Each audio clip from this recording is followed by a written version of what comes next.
अस्सलाम dear students. अभी हम unit number 11 mental status and neurosensory examination की पार्ट 1 हम पढ़ चुके थे और इसको हम कंटिन्यू करेंगे पार्ट 2 से। पार्ट 2 में हम डिफरेंट प्रोसीजर्स पढ़ेंगे, डिफरेंट असेसमेंट टेक्निक्स पढ़ेंगे जिस पे हम मेंटल स्टेटस की या सेंसरी न्यूरो एग्जामिनेशन हम कर सकते हैं।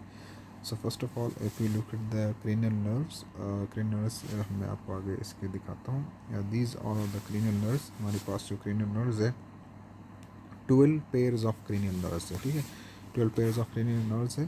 तो जो फर्स्ट वन है वो अल्फैक्टरी है, then optic, oculomotor, trochlear, trigeminal, abducens, facial, auditory, vagus, spinal accessory and hypoglossal. These all are the 12 pair of cranial nerves. आपने हमेशा 12 pairs बोलनी थी क्योंकि ये सिंगल वन नहीं होता, ये हमेशा पेयर्स में होता है। सो यू हैव टू, जब आपने लिखना है तो पेयर ऑफ क्रेनियल नर्व्स लिखना है, ठीक है। These are the 12 pairs of cranial nerves. अब इसमें कुछ सेंसरी है, कुछ मोटर्स है, फिर इसके कुछ फर्दर फंक्शंस है। सो फर्स्ट ऑफ ऑल हम क्रेनियल नर्व नंबर 1 को डिस्कस करते हैं। अगर आपसे हम पूछे कि क्रेनियल नर्व नंबर 4 कौन सा है तो आपने लिखना है ट्रोक्लियर, 5 का पूछना है तो ट्राइजेमिनल, 1 का पूछना है तो ऑल्फैक्टरी। इट मीन्स कि इसके ये नंबर्स यूनिक नंबर्स हैं। मतलब ओल्फैक्टरी को हम क्रेनियल नर्व्स नंबर 3 नहीं बोल सकते, या ऑप्टिक को हम क्रेनियल नर्व्स नंबर 5 नहीं बोल सकते। Olfactory is always cranial nerves number 1 और optic is always cranial nerves number 2। सो उसको आपने नंबर वाइज याद रखना है। और इम्पॉर्टेंट क्वेश्चन है, एग्ज़ाम में अक्सर इस तरह के क्वेश्चन आते हैं कि इन लिस्ट क्रेनियल नर्व्स, या आपको कोई एक दिया जाता है कि जिस पे आप डिटेल नोट लिखे, ठीक है। तो क्रेनियल नर्व्स में फ़र्स्ट ऑफ ऑल अगर हम अल्फैक्टरी की बात करें तो अल्फैक्टरी जो हमारे पास है ये सेंसरी है और इसका काम है सेंस ऑफ स्मेल, ठीक है। मतलब जो स्मेल की टेक्निक है, या जो इसमें हमारे सेंस ऑफ स्मेल है उसको ये कंट्रोल करता है और उसी को इसका ये फंक्शन है। अब इसको जब हम असेस करेंगे, इसको असेस करने का तरीका क्या है कि हम ask client to identify different non irritating aromas such as coffee and soup presented to each nostril. आप पेशेंट्स को कोई ऐसी चीज़ जिससे एक खुशबू आती है, एक स्मेल, एक खुशबू, आपने उसको प्रेजेंट करना है कि उसको वो आइडेंटिफाई करे। फॉर एग्जाम्पल आप पेशेंट के पास, आपके पास लहसुन है, ठीक है, गार्लिक है, लहसुन है, और या जो भी है, आप उसके एक नाक बंद कर ले, एक नॉस्ट्रल बंद करते हैं और दूसरी नॉस्ट्रल को स्मेल करवाते हैं। अगर वो उससे वो जान ले आंखें बंद करके, ठीक है, वो आंखें बंद करेगा और उसको स्मेल करेगा। इफ़ ही आइडेंटिफाई कि हाँ ये लहसुन है या ये कॉफ़ी है या कोई ये सूप है, कोई भी चीज़, देन इट्स मीन कि उसका जो ऑल्फैक्टरी नर्व्स है वो इंटैक्ट है। और फिर आपने इस तरह से दूसरी आइज़ का, दूसरी नॉस्ट्रल्स का भी आपने रिपीट करना है, लेकिन इसमें पेशेंट की आइज़ क्लोज होनी चाहिए। फिर हम ऑप्टिक पे आते हैं। ऑप्टिक भी हमारे पास सेंसरी नर्व्स है, visual acuity, colour vision, field of vision. इसका काम यही कि आपकी विजुअल एक्यूटी की कलर को डिफ्रेंशिएट करना, ये इसका काम है। अब इसको हमने असेस करने के लिए जो हमारे पास टेक्निक है for visual acuity, use Snellen chart और ask client to read printed material, ठीक है, कि वो जो आपके पास प्रिंटेड मटेरियल है उसको पढ़ ले। मतलब कोई आपको इसको न्यूज़पेपर देते हैं, कोई बुक देते हैं, उसको पढ़े, या स्नेलन चार्ट जो अगर हम फॉर विजन की बात करते तो स्नेलन चार्ट हमारे पास है, हम उसको पेशेंट से उसके थ्रू असेस करा सकते हैं। देन ओकुलोमोटर, ये मोटर हमारे पास नर्व है, इसका काम है एक्स्ट्रा ऑकुलर आई मूवमेंट्स, जो आपके आई की movements, extra ocular eye movements, उसको मेंटेन रखना, उसको कंट्रोल करना। प्यूपल कंस्ट्रिक्शन एंड डायलेशन, और जो मेन फंक्शन है कि आपकी प्यूपल की कंस्ट्रिक्शन और डायलेशन भी ओकुलोमोटर नर्व्स का फंक्शन है। असेस डायरेक्शन ऑफ गैस, मतलब गैस की जो डायरेक्शन है कि आप उसको जहाँ पे उनको, आपकी गैस का मतलब ये है कि पेशेंट जहाँ पे नज़र जमाते हैं प्रॉपर्टी, कि आप उनको कोई पिन पॉइंट के आप इधर देके, उधर देके, यहाँ देके, उधर देके, मतलब जहाँ पे आप उनको मूव करना चाहते हैं, तो अगर आपकी डायरेक्शन को फॉलो कर रहे हैं तो इट्स मीन कि वो आपकी डायरेक्शन को फॉलो कर रहा है, उसका नर्व्स इंटेक्ट है। तो हमने यहाँ पे डायरेक्शन ऑफ गैस को असेस करना है। Measure pupil reaction to light reflexes, light हमने पीपल में डालनी है, अगर डायरेक्ट लाइट से वो कंट्रैक्ट हो जाती है और फिर डायलेट हो जाए तो हमने वो देखना है। एंड एकमोडेशन रिफ्लेक्स और एकमोडेशन, ये हम तीनों चीज़ें हम इसमें देख सकते हैं। फिर ट्रोक्लियर मोटर न्यूरॉन है हमारे पास, upward and downward movement of eye ball, आपकी जो आई बाल है उसकी अपवर्ड एंड डाउन मूवमेंट का कंट्रोल करना ट्रोक्लियर नर्व्स का काम है। असेस डायरेक्शन ऑफ गेज, और इसमें हम वही गेज का डायरेक्शन को असेस करते हैं कि पेशेंट को हम देखें कि ऊपर बोलेंगे कि आप ऊपर देखे, नीचे देखे, लेफ्ट पे देखे, राइट पे देखे, ठीक है। तो अगर वो डायरेक्शन ऑफ गेज को फॉलो कर रहा है तो इट्स मीन कि ये ट्रोक्लियर नर्व उसका इंटैक्ट है। देन हम ट्राइजेमिनल क्रेनियल नर्व नंबर 5 की बात करें, ये सेंसरी एंड मोटर दोनों है, ठीक है। अच्छा, इसमें जो नर्व कुछ नर्व्स है वो सेंसरी है, टोटली सेंसरी है, कुछ टोटली मोटर है, और कुछ सेंसरी एंड मोटर दोनों है, बहुत है, ठीक है। तो इसको अपने इस तरह से याद रखना है। सेंसरी नर्व्स टू स्किन और of sensory nerve to skin of face, cornea and intraocular structures, motor nerves to the muscles of jaw. जो जॉ के मसल है, आपका जबड़ा जो है, जो जबड़े की मसल है, जॉ की जो मसल है, उसमें इसका फंक्शन है, मोटर फंक्शन है इसका। और जो स्किन ऑफ जो फेस है, फेस की जो स्किन है या कॉर्निया के इंट्राओकुलर स्ट्रक्चर है, उसकी जो इसका फंक्शन है वो इसका सेंसरी इसका फंक्शन है। तो दोनों फंक्शन इसके है। अब सेंसरी फंक्शन को असेस करने के लिए हम क्या कर सकते हैं? Assess corneal and conjunctival reflexes, measures sensation of light, pain and touch across skin of face, forehead, cheeks and chin. हम उसमें मतलब फोरहेड पे या चेक्स पे या कहीं पे भी हम किसी पेशेंट को टच करते हैं, ठीक है, तो उसको बताते हैं कि आपको फील हो रहा है। अगर पेशेंट को इट्स मीन कि वो उसका ट्राइजेमिनल नर्व्स इंटैक्ट है। और फिर हम जो इसका मोटर फंक्शन है उसको असेस करने के लिए हम palpate temples as patient clench teeth. अगर पेशेंट दोनों क्लिंच करे अपनी टीथ, जिस तरह से ज़ोर से अपने दबाए, तो हम टेम्पल्स को यहाँ पे पल्पेट करते हैं कि अगर मीन्स के अगर वो क्लेंच प्रॉपरली कर पाता है, देन इट्स मीन कि इसका ट्राइजेमिनल नर्व जो है वो इंटैक्ट है। फिर एब्डोसेंस नर्व्स हमारे पास है, abducens number cranial nerves number 6। ये मोटर नर्व्स है, lateral movements of eye ball, आपके आई बाल्स की लेटरल मूवमेंट मतलब आउटसाइड ऑफ मूवमेंट जो इसके है वो आपके आई कंट्रोल करता है abducens nerve. Assess direction of gaze, इसमें भी हम गेज की जो उसके देखने के डायरेक्शन है उसको हम असेस कर सकते हैं। देन फेशियल नर्व्स हैं 7 नंबर हमारे पास है, सेंसरी एंड मोटर ये दोनों है, ठीक है। इसका फेशियल एक्सप्रेशन और टेस्ट का काम है कि मतलब फेशियल एक्सप्रेशन जब एक पर्सन फेशियल एक्सप्रेशन देता है या टेस्ट, ठीक है, तो ये दोनों इसके काम है। जो मोटर इसका फंक्शन हम असिस करेंगे वो ऐसे इसका as client smile, frowns, puff out cheeks and raise of and lowers the eyebrows, look for asymmetry. अब जब पेशेंट को आप बताएंगे कि आप स्माइल करें, ठीक है, या उस तरह फ्रॉन्स करें या पफ आउट करें। पफ आउट मतलब कि मतलब इस तरह से मुंह में गुब्बारा निकालना, क्या, ठीक है, जस्ट वो चेक्स इसकी आउट हो जाती है, ठीक है, पफ आउट चेक्स। और फिर उसको रेस करना, लोअर करना, ठीक है, वो सारी चीज़ें। तो हम इसमें एसिमेट्री देखनी होती है यहाँ पे, ठीक है, कि अगर पेशेंट को हम बोले कि आप मुंह में एयर भर ले, ठीक है, जिस तरह से मुंह में बंदा एयर भरता है, ठीक है, और वो उसके एक चीक्स बाहर है और एक चीक्स अंदर नहीं, अंदर है, ठीक है, तो इट्स मीन कि उसकी एसिमेट्री वहाँ पे वो सिमेट्रिकल नहीं है। सिमेट्रिकल का मतलब ये है कि दोनों एक जैसे होना, और एसिमेट्री का मतलब ये है कि एक में आप प्रॉपरली उसका पफ फोटो हो चुका है, दूसरे में उसका जो चीक्स है वो रेज नहीं हुए प्रॉपर, ठीक है, तो इसका मतलब ये है कि उसमें कोई प्रॉब्लम है, फेशियल नर्व्स में प्रॉब्लम है।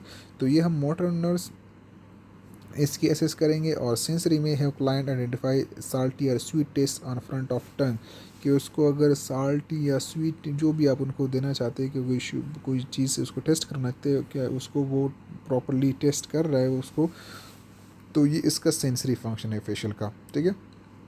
फिर आ जाती है हमारे पास ऑडिटरी या एकॉस्टिक। तो ऑडिटरी नर्व्स ये सेंसरी नर्व्स है, इसका काम है हियरिंग करना, accessibility to hear spoken words, whisper test, Weber and Rinne test. हम इसमें जो ऑलरेडी टेस्ट पढ़ चुके थे कि वो टेस्ट परफॉर्म कर सकते हैं, तो हम यहाँ पे इसको असेस कर सकते हैं। फिर ग्लोसोफिरेंजियल जो हमारे पास क्रेनियल नर्व्स नंबर 9 है, इसका काम भी सेंसरी एंड मोटर है। जो सेंसरी इसका है टेस्ट एबिलिटी टू स्वॉलो, और एबिलिटी टू स्वॉलो जिसका मोटर है। जो हमारे पास इसका सेंसरी हम असेसमेंट इस तरह करेंगे ग्लोसोफेरेंजियल की, ask client to identify sour और sweet taste on back of tongue, ठीक है, कि बेक ऑफ टंग पे वो उसको असेस कर सकते हैं, यानी जो बेक ऑफ टंग है, ठीक है। देन मोटर जो न्यूरॉन है, जो इसका मोटर फंक्शन है, वो उसको हम इस तरह असेस कर सकते हैं, give sip of water to elicit gag reflex. हम उसको एक सिप ऑफ वाटर देंगे ताकि वो प्रॉपर इसको स्वॉलो कर सकता है या नहीं, उसमें हम गेग रिफ्लेक्स भी पेशेंट का चेक कर सकते हैं पे। तो ग्लोसोफेरेंजियल नर्व्स का सेंसरी एंड मोटर फंक्शन दोनों है। देन क्रेनियल नर्व्स नंबर 10 का वेगस रिस्पॉन्स, जिसका नाम वेगस है, और इसका सेंसरी एंड मोटर दोनों फंक्शंस है। सेंसरी में हम sensation of pharynx and movement of vocal cords, ठीक है, जो मोटर इसका फंक्शन है वो मूवमेंट ऑफ वोकल कॉर्ड्स है, और सेंसरी इसका जो फंक्शन है वो सेंसेशन ऑफ फेरिंग्स है। Only its motor function is tested. Ask the client to say ah, observe the soft palate and pharynx movement, assess speech for hoarseness. अब patient आ बोलेगा, ठीक है, जब आप पेशेंट को बोले कि मुंह खोले और वो आ बोलेगा, तो जब भी पेलेट की मूवमेंट होती है, ठीक है, जो आपकी पेलेट से उसकी अगर मूवमेंट्स होती है तो इट्स मीन कि वो प्रॉपर आपका फंक्शन कर रहा है। अगर वो मूवमेंट्स नहीं होती तो इस नर्व्स में कोई डिफॉर्मिटी है, इस ये नर्व्स फिर इंटेक्ट नहीं है। देन हमारे पास 11 नंबर नर्व्स जो है स्पाइनल एक्सेसरी, ये मोटर नर्व्स है, movement of head and shoulders, कि वो हेड और शोल्डर्स की मूवमेंट कर सकता है या नहीं। Ask the client to shrug shoulders, कि इसको शोल्डर कैसे ऊपर उठाना, to test the power of trapezius and turn head against passive resistance, to check उसकी जो मोशंस हैं, ठीक है, वो आपने देखनी है। अब इसमें आप पेशेंट्स के सर पे हाथ रख लेते हो, ठीक है, उसके लेफ्ट साइड पे या राइट साइड पे, और बोलते कि वो अगेंस्ट द ग्रेव या अगेंस्ट द रेजिस्टेंस वो मूव करे। तो आप जब वो मूव करते हैं तो इट्स मीन कि उसके जो ट्रेपीजियस मसल है या स्टर्नोक्लेडोमास्टाइड मसल है, सेम जो स्टर्नोक्लेडोमास्टाइड जो मसल्स है वो प्रॉपरली मूव करे, उसकी वो स्ट्रेंथ है या नहीं है, तो यहाँ पे हम उसको चेक कर सकते हैं। देन हाइपोग्लोसल्स, जो हमारे पास मोटर नर्व्स है, position of tongue, ask client to stick out tongue to midline and move it from side to side. अगर हम पेशेंट को बोलेंगे कि आप ज़बान बाहर निकालें और उसको लेफ्ट राइट में मूव करें, तो इसको हम हाइपोग्लोसल जो हमारा न्यूरॉन है, मोटर न्यूरॉन है, क्रेनियल नर्व नंबर 12, इसको हम असेस कर सकते हैं। So this is the brief summary, जिसमें हमने डिस्कस किया कि हमारे पास जो क्रेनियल नर्व्स है उनके नाम कौन कौन से हैं, वो कितने हैं टोटल, उसमें कौन कौन से सेंसरी है, कौन कौन से मोटर है। फिर हमने इसके फंक्शन भी डिस्कस कर लिए और हमने मेथड भी डिस्कस कर लिया कि हम एक स्पेसिफिक नर्व्स को हम किस तरह असेस कर सकते हैं कि उसके फंक्शन इंटैक्ट है या नहीं है। So this is the very important question, और वेरी इंपॉर्टेंट है हेल्थ असेसमेंट के वाले से, आपके मेंटल स्टेटस के वाले से, जब भी उसके एग्जामिनेशन करते तो ये अक्सर क्लिनिकल एग्जामिनेशन में और आपकी जो थ्योरेटिकल एग्जामिनेशन में दोनों में इस तरह के क्वेश्चन आ सकते हैं। फिर इसको थोड़ा सा हमने वही एक निमोनिक्स बनाया है कि ऑप्टिक, ओक्लोमोटर और ट्रॉक्लियर, सारी उसकी 12 पेयर ऑफ नर्व्स है। फिर हमने इसको एक निमोनिक्स है on old Olympus towering top a French and German viewed some hops, ठीक है, कि बस उसके एक निमोनिक सेंटेंस में, तो अगर इसको याद रख लेंगे तो आप उसको ऑन से अल्फैक्ट्री, ओल्ड लिम्फस, ये सारी चीज़ें आपकी आ जाती है यहाँ पे। देन सेरिब्रल फंक्शंस को हम असेस करेंगे। The cerebrum is the area of the brain that control coordination and balance. आपकी बॉडी के बैलेंस और कोऑर्डिनेशन को कंट्रोल करना जो है वो आपके सेरिब्लम का काम है। तो अब इसमें हम उसको असेस करने के लिए पॉइंट टू पॉइंट टेस्टिंग हम करेंगे। Finger to nose test, patients को बताएंगे कि आप मेरे फिंगर टच करें, दिन अपनी नोज टच करें। आप पेशेंट के सामने फिंगर रखेंगे, फिर फिंगर टच करें, नोज टच करें, तो वो फिंगर टू नोज टेस्ट है। Then heel to knee test, ठीक है, हील टू नी की आप पेशेंट को इसे स्ट्रेट लेटाएंगे, उनसे बोलेंगे कि आप इसे अपनी जो हील है वो अपनी नी पे रखे, दिन पर उसको सीधा कर ले अपने हील के पास ले। तो हील टू नी टेस्ट है, और इसके हम जो प्रैक्टिकल एग्जामिनेशन है, प्रैक्टिकल असेसमेंट है, इंशाल्लाह जब क्लासेस अगर ओपन हो जाती है तो इसको हम प्रॉपरली परफॉर्म भी करेंगे क्लासरूम में, कि वो किस तरह हम इसको असेस कर सकते हैं। And heel to toe test of gait, हम हील टू टो टेस्ट के वो हील से अपनी जो हील है वो टो के साथ लगे, उसका वो गेट हमने चेक करना है। रिपीट अल्टरनेटिंग मोमेंट्स, अच्छा मैं आपको ये दिखाऊँ, हील टू टो टेस्ट आप यहाँ पे देख सकते हैं कि उसने अपना हील टो के सामने रखा हुआ है। फिर फिंगर टू नोज टेस्ट, कि आप फिंगर टच करेगा, फिर नोज टच करेगा, फिंगर टच करेगा, फिर नोज टच करेगा। Then heel to knee test, कि पेशेंट को अपना स्ट्रेट आया हुआ है, आप उसकी वो अपने जो हील है वो नी पे रख रहा है, फिर वो सीधा कर रहा है, हील पे रख रहा है, फिर वो सीधा कर रहा है, ठीक है। देन हमारे पास है रिपीट अल्टरनेटिव में पेट नी एंड थंब टू फिंगर। पेट नी का मतलब ये है कि वो पेशेंट्स अपने जो नी है उस पर पेट करेगा, अपने दोनों हाथ उस पर रखेगा, फिर आपके वो सीधा रखेगा, दोनों हाथ उस पर रखेगा, फिर सीधा रखेगा। और फिर हमने रोम्बर टेस्ट असेस करना है, balance standing with eyes close and feet together, कि पेशेंट की आइज़ क्लोज्ड है और वो बैलेंस में खड़ा हुआ है, फीट टुगेदर, की दोनों जो फीट है वो एक दूसरे के साथ जुड़ी हुई है, और उसकी आइज़ क्लोज है, और हैंड जो उसके हैंड्स है वो बिल्कुल स्ट्रेट हैं, ठीक है। तो ये क्या है, ये हमारे पास है रोम्बर्ग टेस्ट। हाँ, फिर सेंसरी असेसमेंट में हमने जब उसकी सेंस चेक करनी है कि सेंसरी असेसमेंट कैसी है, तो सेंसरी असेसमेंट के लिए हमने लाइट टच, पेशेंट को पूरी बॉडी पे हमने लाइट टच करना है, उसके फेस पे करना है, उसकी नी पे करना है, उसके थंब पे करना है, उसके हैंड्स पे करना है, कि उसको कहाँ कहाँ पे वो फील हो रहा है। फिर पेन, उसको थोड़ा सा पिंच करना है हमने, पेन देना है, उसको फील हो रहा है नहीं हो रहा। टेम्परेचर के हिसाब से कि उनको थोड़ी सी हमने कोल्ड एंड वार्म चीज़ों का हमने इसका टेस्ट करवाना है। वाइब्रेशन सेंस करनी है, पोजीशन सेंस, डिस्क्रिमिनेटिव सेंसेशन जिसमें स्टेरोजोनेसिस एंड ग्रेपिस्थेसिया, 2 पॉइंट डिस्क्रिमिनेशन और पॉइंट लोकलाइजेशन, इसको हम अभी वन बाय वन डिस्कस करते हैं। मोटर असेसमेंट में general survey, asymmetry of muscles, unilateral atrophy will often indicate weakness. अब जनरल सर्वे में क्या है कि आपने देखने की एसिमेट्री ऑफ मसल्स है। एसिमेट्री ऑफ मसल्स का मतलब ये है कि हाथ के एक लोअर लिम या अपर लिम्स के एक हाथ के मसल्स बिल्कुल ठीक ठाक है, लेकिन दूसरे हाथ के मसल्स वो क्या है, वहाँ पे एट्रोपी है, वहाँ के मसल्स वीक है, तो वो एसिमेट्री है। सिमेट्री का मतलब मैंने पहले भी जिक्र किया कि सिमेट्री दोनों सेम होंगी, ठीक है, और एसिमेट्री का मतलब कि एक साइड पे वो वीक होंगे, दूसरी साइड पे वो स्ट्रॉन्ग मसल्स होंगे। तो जनरल सर्वे में हमने एसिमेट्री ऑफ मसल्स देखनी है। Unilateral atrophy will often indicate weakness. Unilateral का मतलब है कि एक तरफ की एट्रोपी है, एट्रोपी का मतलब ये है कि साइज़ का कम हो जाना, मसल के साइज़ का कम होना। So this it is mean atrophy. तो अगर यूनिलेटरल है मतलब कि एक साइड की एट्रोपी है, जिसका मतलब ये है कि एक साइड की वीकनेस है। देन फिर हमने गेट एंड पोस्चर देखना है। Body alignment and spinal curvature, कि बॉडी की जो पूरी अलाइनमेंट है वो कैसी है, क्या वो स्ट्रेट है, और स्पाइनल कर्वेचर जो हमने ऑलरेडी डिस्कस किया था कि हमने स्क्लियोसिस डिस्कस किया था, कीपोसिस डिस्कस किया था, वो पिजन शेप हमने डिस्कस किया था, तो वो हमने यहाँ पे देखनी है। Ease of moments on setting changing position, के मतलब वो जो सेटिंग अपनी पोजीशन चेंज कर रहा है वो क्या वो आसानी के साथ कर सकता है। You can see here there is the scoliosis, kyphosis and lordosis, ये आपके सारे जो अभी हम पढ़ रहे थे कि बॉडी अलाइनमेंट या स्पाइनल कर्वेचर, वो जो स्पाइनल कर्वेचर है उसकी पोजीशन है ये सारी, ठीक है। So different normal type of gait, gait का मतलब ये है कि चलना, ठीक है। अब जो नॉर्मल टाइप है चलने की वो कौन कौन सी, नेचुरल गेट क्या है, मतलब नेचुरल चलने का, गेट का मतलब चलने का अंदाज, ठीक है, या चलने का तरीक़ेकार। जो नेचुरल चलने का तरीका है, patient should be able to walk with a smooth coordinated gait, there should be normal associated movement of the upper extremities, ठीक है, कि उसकी अपर एक्सट्रीमिटीज़ भी उसकी साथ दे रही है। मीन्स कि अब जब हम चलते हैं नॉर्मली तो हम अपने बाजू इस तरह से मूव करते हैं, उसके साथ कोऑर्डिनेशन होती है हमारी पैर्स के साथ, जिस तरह हम चलते हैं तो जिस तरह हमारे पाँव चलते हैं उस तरह से हम बाजू के भी मूवमेंट करते हैं, और ये एक नॉर्मल रूटीन की मूवमेंट है जो कि हम कोऑर्डिनेटेड गेट होता है, ठीक है। फिर जो सेरेब्रल एटेक्सिया है, जिसको हम ड्रंकन गेट बोलते हैं, जिस तरह लोग शराब पीते हैं और शराब पी के वो चलते हैं, उसको सेरेब्रल एटेक्सिया ड्रंकन गेट उसको बोलते हैं। Wide based unsteady gait, wide based का मतलब ये कि उसके एक पाँव इधर रखेगा तो दूसरा, मतलब उसकी जो गेट है, जिस तरह हमारे नॉर्मल लोगों के गेट में वो इतना गैप नहीं होता, लेकिन उसके गैप बहुत ज़्यादा होगा, ठीक है। एक पाँव उधर रखेगा, दूसरा 1 फीट के फासले पे रखेगा। तो वाइड बेस्ड है, अनस्टेडी गेट है, रोम्बा टेस्ट रिजल्ट्स आर पॉजिटिव। वो पॉजिटिव ये हो गया मतलब पेशेंट खड़ा नहीं हो सकेगा प्रॉपरली, इसका हैंड उसके स्ट्रेट होंगे और आइस क्लोज, तो प्रॉपरली खड़ा नहीं हो सकेगा। Client can not stand with feet together, ठीक है, जब पेशेंट इस तरह से फीट उनके दोनों टुगेदर होंगे, एक साथ होंगे, वो प्रॉपरली स्टैंडिंग इरेक्ट पोजीशन में नहीं खड़ा हो पाएगा, तो इसका मतलब है कि रोम्बर टेस्ट पॉजिटिव है, और नॉर्मल लोगों में रोम्बर टेस्ट हमेशा नेगेटिव होता है।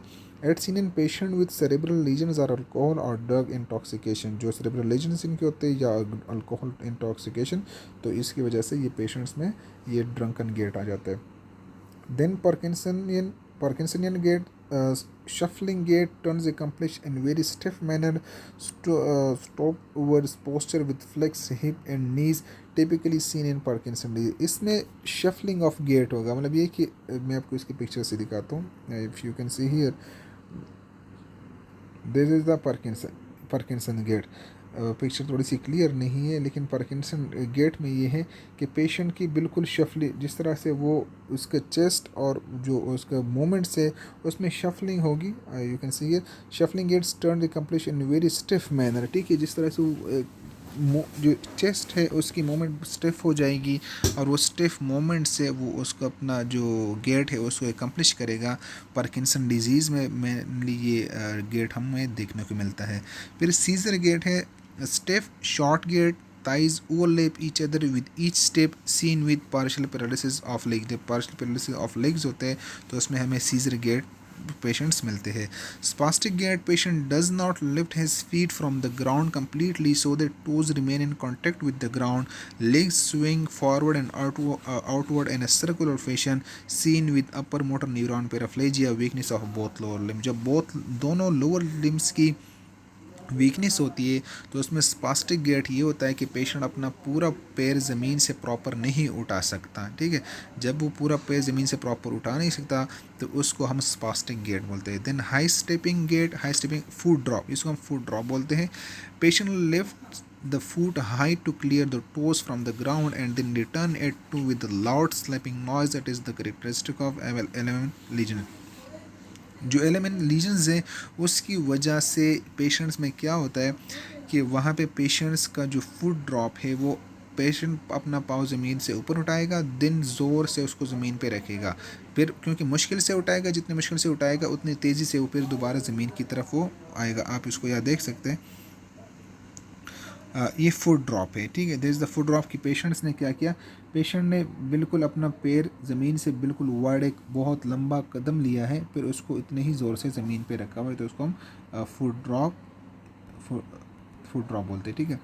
फिर मोटर असेसमेंट में हमने बैलेंस देखना है, वॉक हील टू टो, कि आपने हील टू टो वॉक करनी है, ठीक है। Walk heel to toe, then walk on toe, walk on heels, आपने टो पे वॉक पेशेंट से करवानी है, हील्स पे करवानी है, stand up on one foots, पाँव पे खड़े रहना है।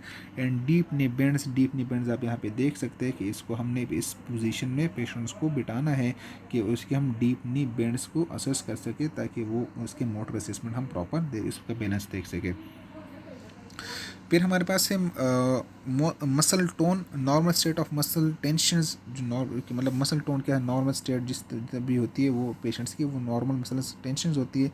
Hypotonia, flaccidity, flabby and soft decrease tone, इसकी टोन डिक्रीज होगी तो hypotonia. Spasticity, increase resistance initially with moments, इसकी जब हम रेजिस्ट इंक्रीज विद जब आप मूवमेंट करें, पेशेंट जब मूवमेंट करेगा तो उसकी रेजिस्टेंस ज़्यादा होगी। डिक्रीजिंग सडनली इज मूवमेंट का, जब वो मूवमेंट्स प्रॉपर शुरू कर देगा तो वो उसकी रेजिस्टेंस कम हो जाएगी मूवमेंट्स की। फिर rigidity, continuous to passive movement, अब वो कंटिन्यूस रेजिस्टेंस क्या है कि आप पेशेंट को असेस भी करवा रहे हो, पेशेंट को हाथ से पकड़ के चला भी रहे हो, लेकिन उसकी जो मूवमेंट्स है, जो उसके मसल्स है वो कंटिन्यूसली रेजिस्ट कर रहे हैं और वो उसको हम रिजिडिटी बोलते हैं। Involuntary muscle movements, fasciculation seen in wasted muscle resulting from disease or lower motor neuron, muscles mass and size, wasting may be due to lesions of lower motor neurons or may be disuse atrophy due to joint disease, इसमें हम जो muscle wasting हो जाती है, then atrophy or hypertrophy, you can see here is the muscle atrophy and hypertrophy of arms, ठीक है। फिर muscle strength हमने देखनी है, मसल स्ट्रेंथ में 0 to 5 की स्केल पे जो लोग भी आईसीयू में काम करते हैं तो उन्होंने अक्सर अपने फ़्लो शीट पे या फ़्लो चार्ट पे ये स्केल ज़रूर देखा होगा, जिसको 0 to 5 स्केल पे हम मसल की स्ट्रेंथ असेस करते हैं। 0 पे है कि नो मस्कुलर कंट्रैक्शन डिटेक्टेड, मतलब मस्कुलर की कोई कंट्रैक्शन ही नहीं है, मसल बिल्कुल ऐसे पैरालाइज पड़े हुए, तो उसको हम 0 ग्रेड देंगे। फिर 1 पे बेयरली डिटेक्टेबल फ्लिकर और ट्रेस ऑफ कंट्रैक्शन, आपको थोड़ा सा फील होता है कि पेशेंट इज ट्राइंग कि वो अपने मसल्स कंट्रैक्ट करे, बाजू उठाने की कोशिश कर रहे हैं या पैर हिलाने की कोशिश कर रहे हैं, तो वो कंट्रैक्शन प्रॉपर है। देन 2 पे active movement of body part with gravity eliminated, आपने पेशेंट का बाजू ऊपर तो वो ग्रेविटी जब हम एलिमिनेट कर ग्रेविटी ख़त्म कर तो उसकी एक्टिव मूवमेंट होती है, ठीक है, तो वो हमारे पास 2 पे जाती है। Then active movement against gravity, patient से आपने ग्रेविटी आपने पेशेंट को बोलना है कि अपना हाथ ऊपर करे, अगर पेशेंट हैंड रेस कर लेता है तो क्या है अगेंस्ट ग्रेविटी मूव, उसको हम 3 ग्रेड्स देंगे। फिर active movements against gravity and against some resistance, अब पेशेंट्स को आपने बोलना है कि आप पेशेंट के एक हाथ पे आपने हाथ रखना है, उसको बोलना है कि आप हाथ ऊपर करें, तो आपने नीचे दबाना है और पेशेंट ने हाथ ऊपर, तो वो आपकी उनकी ग्रेविटी के अगेंस्ट भी जा रहे हैं और वो आप रेजिस्टेंस दे रहे उसके अगेंस्ट भी जा रहे हैं, तो हम 4 देंगे।